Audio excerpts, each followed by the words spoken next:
waa tababar loo yaqaano Taekwondo oo dunida oo dhan laga ciyaaro aadna looga tixgeliyo ciyaartan asalkeedii hore waxa laga bilaabay ama suuro geliyay wadanka Korea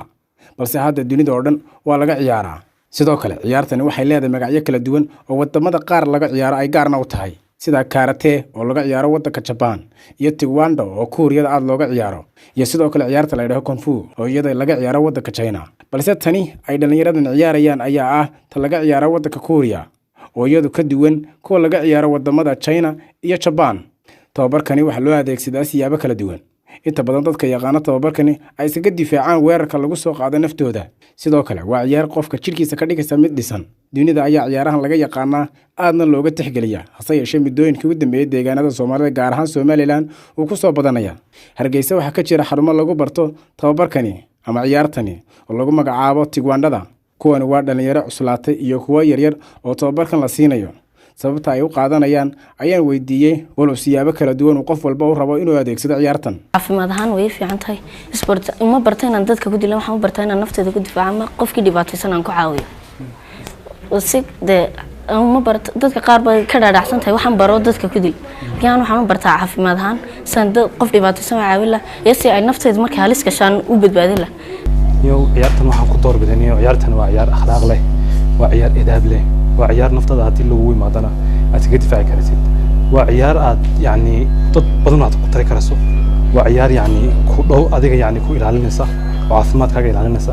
waa ciyaar xataa yani iska daa adiga dadka kale aad wax ugu qaban karto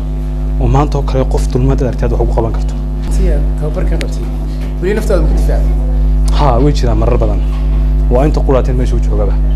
waayo inta yani aad tababarka ku jirtid waxa tahay nin tababaran waxa iska dhicin karta laakiin dadka qaar wax jira intay soo galaan meesha imaadaan bay ciyaaraan markaas ay dhawno ku faanaan oo ciyaari jirnay wallahi inta markii hore aan ciyaari jirnay ama ka dambana la garaaca Mawlid sida uu sheegay dalka Ethiopia ayuu ku soo bartay tababarkan waxaan weydiiyay bal waxa ku kalifay inuu Somaliland ka bilaabo iyo faa'iidooyinka bulshada ugu jira ciyaartan iyo waxyeelada ama dhibaatada ay qofku ku keeni karto ama uu kala kulmi karo inta uu ku guda jiro ciyaartan ama tababarkan uu qaadanayo ciyaartani horta waxay faa'iido u leedahay Somaliland markaan ka hadlayno horta jimicsiga jimicsigu sideen ognahay waa qayb kamid ah nolosheena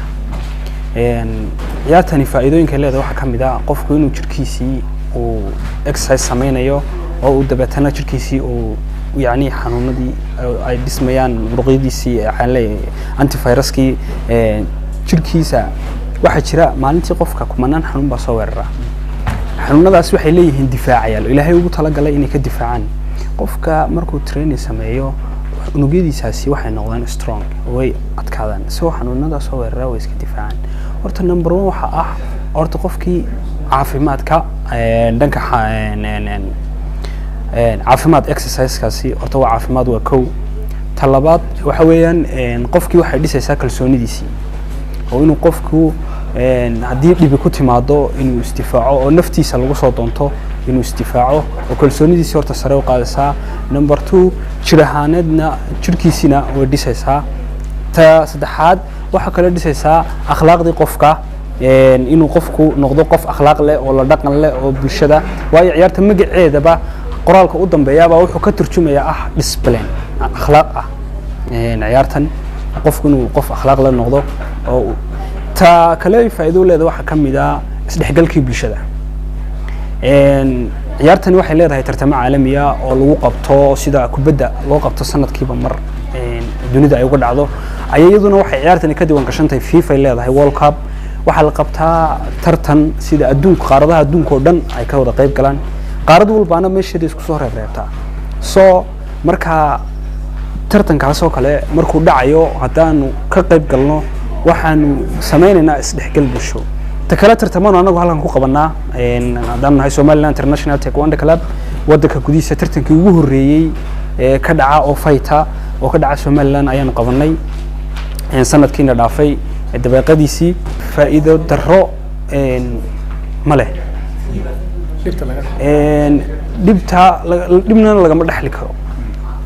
معني كما شاكين كرو قفكو أدو سوى ترينينج كوتشرا وحكورا نقضه يا لكن قفكني دب وما كيني كرو برشدا سببته قفكني ماشي وحكو برتابو أخلاق عيارتها نوعنا أنا ورينرتها إثيوبيان كو أركي دين إثيوبيا مرة كو أركي waxaan damcayna ka hirgeliyo halkan din madaxweynaha African President ciyaartan madaxweynaha leedahay qaarad walba ninkii ugu horeeyay ayaa madaxweynaha u leedahay soo markaa waxaan damcnay inaan xiriir la sameeyo African President madaxweynaha Africa ee ciyaartan taekwondo inuu macallimiin ii soo diro oo aan wadankii aan ka sameeyo din macallimiin baan noo timi halkan baan ka sameynay goobtii baan sameynay asaasnay qalabkii iyo wixii baan soo iibinay aanu ka keenay Ethiopia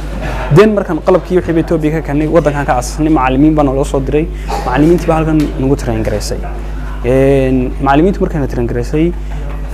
arday baa meeshii ka soo qalin jabisay oo ka baxday oo macallimiintii ay soo saareen ardaydii waxa kamid ah raggan imika halkan training ku bixinaya ardaydan aad arkayso imika ciyaaraya iyo kuwa halkan fadhiyo kuwa inaga maqanba tababaray baa jira qaar baa jira ku noqday Ethiopia oo iyagu imka macallimiinka Ethiopia oo meeshan ka baxay qaar baa jira Yurub tagay oo Yurub ka noqday macallimiin marka ardaydii baa soo baxday anuu markii dambe waxaan nahay kuwa ay soo saareen macallimiintaas kaalin intee leeg ayaa laga gaaraa tababarkani marka la su'aashaasi Mawlid ayaan weydiiyay oo ah macallinka ciyaartan dhiga marxaladood bay leedahay 6 sun bay martaa sunka u dambeeya waa black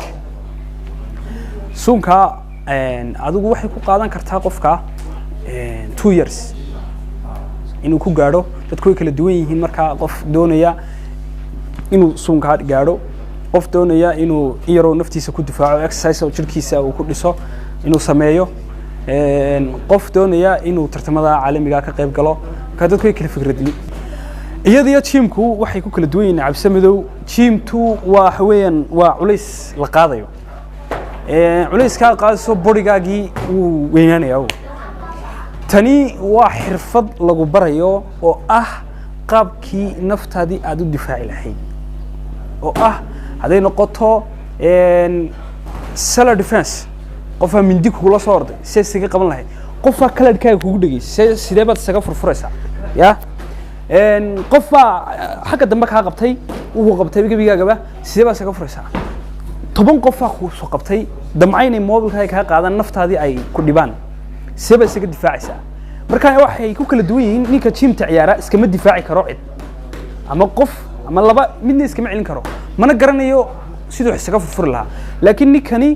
wuxuu bartay xirfad ah qaabkii uu isaga celin lahaa oo naftiisa u difaaci lahaa haddii dib ku timaado ayuu bartay anagu biraha way noo yaalaan qaabab kala noo isticmaalaa sidoo kale Mawlid ayaa ay sheegay inay wasaaradda ciyaaraha ay kaalin weyn ka qaadato dhankooda isla markaana ay waxyaabo badan ay kala qabato wasaaraddu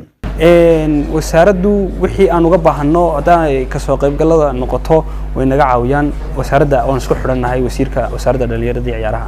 daawada ciyaartan waa ciyaar xiiso badan sida ay arkayseenba imika inka halka ila taagan wuxuu kamid yahay daawadayaasha iimaanta marka la ciyaarayo ciyaartan bal waxa ka weydiinaya sababtu iimaanto iyo waxyaabo ku saabsan marka ciyaartan ciyaarayo walaal ciyaartan mar haddii aan daawadahay ciyaartan waa ciyaar fiican marka la ciyaar aad u fiican baan arkaa caafimaad ahaan yaa aad u fiican jidhkoogana aad u dhisay mar haddii ay waxan xifrad ay tahay qof isku badbaadin kara maanta Abdisamad Jaamac Ahmed Abdisamad Giire telefishinka Real Hargeysa adeega cusub ee shirkadda Dahabshiil iyo Dahab haddaba macmil adeegan cusub ee casriga ah waxa uu ku sahlayaa in adigoo jooga gurigaaga ama goobtaada shaqo aad lacag ugu xawishid asxaabtaada iyo ehelkaaga jooga daafaha dunida